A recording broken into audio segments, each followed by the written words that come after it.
ರಕ್ತವನ್ನ ಬೆವರನ್ನಾಗಿಸಿ ಸಮಾಜಕ್ಕೆ ದೈವವಾಗಿ ತನ್ನನ್ನು ತಾನು ತೋರ್ಪಡಿಸಿ, ಆಮೇಲೆ ಆತ ಸಭಿಕರ ಮಧ್ಯೆ ಬರುವಾಗ ಆತನ ಬೇಸರದ ಅಂತ ಹೇಳಿದ್ರೆ ಬೆವರಿಗೆ ಆತನಿಗೆ ಪಡಿಯನ್ನು ಕೊಡುವಂತ, ಸಂಸಾರದ ರುಜ್ಜನ್ನ ಕಡಿದು ಸನ್ಯಾಸತ್ವದ ದೀಕ್ಷೆಯನ್ನು ಪಡ್ಕೊಂಡ ಸಂತರು ಪಡೆಯುವಂತ ಸಂದರ್ಭದಲ್ಲಿ ಅವರು ಭವತಿ ಭಿಕ್ಷಾಂದೇಹಿ ಅಂತ ಭಿಕ್ಷೆ ಎತ್ತಬೇಕು. ಯಾಕೆ ಸ್ವಾಮಿಗಳಿಗೆ ಮಠಮಾನ್ಯಗಳಲ್ಲಿ ಏನು ಕೊರತೆಯ, ಭಕ್ತರಿಂದ ಕೊರತೆ ಏನಿಲ್ಲ, ಆದ್ರೆ ಅದು ಪದ್ಧತಿ. ಯಾಕೆ ಪದ್ಧತಿ?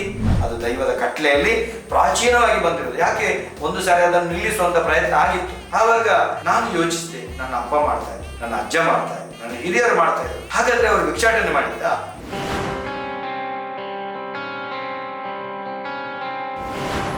ಸರ್ ನಮಸ್ತೆ.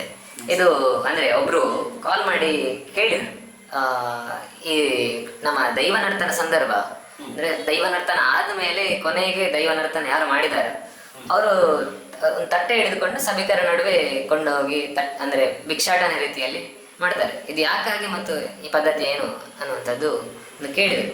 ಇದಕ್ಕೆ ನಿಮ್ಮ ಪ್ರತಿಕ್ರಿಯೆ ಏನು ಅಂತಂತ ಹೇಳ್ಬೋದು. ಒಳ್ಳೆ ಪ್ರಶ್ನೆ. ಯಾಕಂತ ಹೇಳಿದ್ರೆ ಇದು ಒಂದಷ್ಟು ಜನರಿಗೆ ಜಿಜ್ಞಾಸೆ ಬರುವಂತ ಪ್ರಶ್ನೆ. ಯಾಕೆ ಒಂದು ಪರಿಪೂರ್ಣವಾದಂಥ ದೈವ ಆವೇಶ ಆದಂತಹ ಎಲ್ಲ ಬಣ್ಣ ಇರುವಂತಹ ಆಭರಣ ಇರುವಂತಹ ಆ ದೈವ ಸಭಿಕರ ಮಧ್ಯೆ ಯಾಕೆ ಭಿಕ್ಷೆ ಇತ್ತು? ಅದು ಭಿಕ್ಷಾಟನೆ ಅಂತ ಆಗೋದಿಲ್ಲ ಅಂತ ಪ್ರಶ್ನೆ ಬರ್ಬೋದು. ಹಾಗಲ್ಲ, ಅದು ದೈವಾರಾಧನೆಯ ನೇಮದ ಸಂದರ್ಭದ 16 ಕಟ್ಲೆಗಳಲ್ಲಿ ಒಂದು ಕಟ್ಲೆ. ಅದಕ್ಕೆ ತುಳುವಲ್ಲಿ ಬೇಸರ್ತಪಣವು, ಮಣ್ಣನೆ ಅನ್ನುವಂಥ 2 ಹೆಸರಿದೆ. ಬೇಸರ್ತಪಣ ಅಂತ ಹೇಳಿದ್ರೆ ಆತ ಗಗ್ಗಾರದ ಮೆಚ್ಚಿಯಲ್ಲಿ ಪರಿಪೂರ್ಣ ತನ್ನ ಶರೀರವನ್ನು ತೊಡಗಿಸಿಕೊಂಡು ರಕ್ತವನ್ನ ಬೆವರನ್ನಾಗಿಸಿ ಸಮಾಜಕ್ಕೆ ದೈವವಾಗಿ ಒಂದು ತನ್ನನ್ನು ತಾನು ತೋರ್ಪಡಿಸಿ, ಆಮೇಲೆ ಆತ ಸಭಿಕರ ಮಧ್ಯೆ ಬರುವಾಗ ಆತನ ಬೇಸರದ ಅಂತ ಹೇಳಿದ್ರೆ ಬೆವರಿಗೆ ಆತನಿಗೆ ಪಡಿಯನ್ನು ಕೊಡುವಂಥದ್ದು ಅಂತ ಪದ್ಧತಿ. ಮಣ್ಣನೆ ಅವನಿಗೆ ಗೌರವ ಕೊಡುವಂಥದ್ದು ಅರ್ಥ. ಯಾಕೆ ಹಾಗೆ ಕೊಡಬೇಕು? ಸಂಬಳ ಕೊಡೋದಿಲ್ವಾ? ಬೇರೆ ರೀತಿಯ ವ್ಯವಸ್ಥೆ ಅಲ್ವಾ? ಹಾಗಲ್ಲ. ದೈವಾರಾಧನೆ ಕಟ್ಟುವವ ಎಲ್ಲ ಭಕ್ತರು ಸೇರಿ ದೈವ ದೈವ ದೈವ ಅಂತ ಎತ್ತರದಿಂದ ಪೂಜಿಸ್ತಾರೆ. ಆತ ಮತ್ತೆ ಪುನಃ ಶೂನ್ಯತ್ವಕ್ಕೆ ಇಳಿಬೇಕು. ಯಾವ ರೀತಿ ಬ್ಲಡ್ ಪ್ರೆಷರ್ ನೋಡ್ತಾರೆ ನೋಡಿ, ಬ್ಲಡ್ ಪ್ರೆಷರ್ ನೋಡಿ ಆದ್ಮೇಲೆ ಎಲ್ಲ ಗಾಳಿ ಕೊಡ್ತಾರೆ, ಗಾಳಿ ಕೊಟ್ಟು ಗಟ್ಟಿಯಾಗಿ ಆಮೇಲೆ ಪುನಃ ನೋಡುವಾಗ ಅದನ್ನು ಗಾಳಿಯನ್ನು ಬಿಡಬೇಕಲ್ಲ, ಶೂನ್ಯಕ್ಕೆ ಬರಲೇಬೇಕು. ಇವನಿಗೆ ನಾನು ದೈವ, ನನ್ನ ಎಲ್ಲರೂ ಅಡ್ಡ ಬಿಡ್ತಾ ಇದ್ದಾರೆ, ನನಗೆಲ್ಲರೂ ನಮಸ್ಕರಿಸ್ತಾ ಇದ್ದಾರೆ ಅನ್ನುವಂಥ ಅಹಂಕಾರ ಅಡರಬಾರ್ದಲ್ಲ, ಅದು ಇಳಿಬೇಕು. ಇಳಿಯೋದ್ರೊಂದಿಗೆ ಅವು ಮತ್ತೆ ಶೂನ್ಯತ್ವಕ್ಕೆ ಇಳಿಬೇಕು.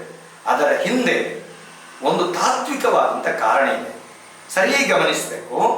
ಈ ಶೂನ್ಯತ್ವಕ್ಕೆ ಒಬ್ಬ ವ್ಯಕ್ತಿ ಇಳಿದು ತನ್ನ ಸೇವೆಯನ್ನು ಮಾಡಿದಾಗ ಮಾತ್ರ ಆತನಿಗೆ ದೈವ ಸೇವೆಯ ಅರ್ಹತೆ ಬರುವುದು ಅನ್ನೋದು ಅರ್ಥ ಆಗ್ತದೆ. ಆದ್ದರಿಂದ ದೈವ ಕಟ್ಟುವರು ಯಾವತ್ತೂ ಬಾಗಿ ನಡೆಯುವಂಥದ್ದು, ತಾನು ಬಾಗಿ ಮತ್ತೊಬ್ಬರನ್ನು ದೈವವಾಗಿ ಭಾಗಿಸುವಂಥದ್ದು. ದೈವ ಕಟ್ಟಿದ ನಂತರ ಎಲ್ಲರನ್ನ ಭಾಗಿಸ್ತಾರೆ. ದೈವ ಕಟ್ಟುವುದಕ್ಕೆ ಮೊದಲು ಉಳ್ಳಾಯ ದನಿಕಲೆ ಅಂತ ಹೇಳ್ಕೊಂಡಿರ್ತಾರೆ. ಕಾರಣ ಅವ ಇನ್ನೊಬ್ಬರಿಗೆ ಫಲಭರಿತ ವೃಕ್ಷ ಯಾವ ರೀತಿ ನೆಲ ತನಕ ಬಾಗ್ತದೋ ಆ ರೀತಿ ಬಾಗಬೇಕು. ಇದಕ್ಕೆ ಒಂದು ಹೇಳುವುದಂತಿದ್ರೆ, ಸಂಸಾರದ ರುಜ್ಜನ್ನ ಕಡಿದು ಸನ್ಯಾಸತ್ವದ ದೀಕ್ಷೆಯನ್ನು ಪಡ್ಕೊಂಡ ಸಂತರು ಪಡೆಯುವಂಥ ಸಂದರ್ಭದಲ್ಲಿ ಅವರು ಭವತಿ ಭಿಕ್ಷಾಂದೇಹಿ ಅಂತ ಭಿಕ್ಷೆ ಎತ್ತಬೇಕು. ಯಾಕೆ ಸ್ವಾಮಿಗಳಿಗೆ ಮಠಮಾನ್ಯಗಳಲ್ಲಿ ಏನು ಕೊರತೆಯ, ಭಕ್ತರಿಂದ ಕೊರತೆ ಏನಿಲ್ಲ, ಆದ್ರೆ ಅದು ಪದ್ಧತಿ. ಯಾಕೆ ಪದ್ಧತಿ? ಅವರು ಭಿಕ್ಷಾಟನೆ ಮಾಡುವುದನ್ನ ಮಧುಕರ ವೃತ್ತಿ ಅಂತ ಹೇಳ್ತಾರೆ, ಮಧುಕರಿ ಅಂತ ಕರೆಯುವುದು. ಆದ್ರಿಂದ ದಾಸರು ಹಾಡಿದಾರಲ್ಲ, ಮಧುಕರ ವೃತ್ತಿ ಅನ್ನೋದು ಬಲು ಚೆನ್ನದು, ಮಧುಕರ ವೃತ್ತಿ ಅನ್ನೋದು ಅಂತ. ಆದ್ರಿಂದ ಅದಕ್ಕೆ ಮಧುಕರಿ ಅಂತ ಹೆಸರು. ಸ್ವಾಮೀಜಿಯವರು ಭಿಕ್ಷಾಟನೆ ಮಾಡೋದು.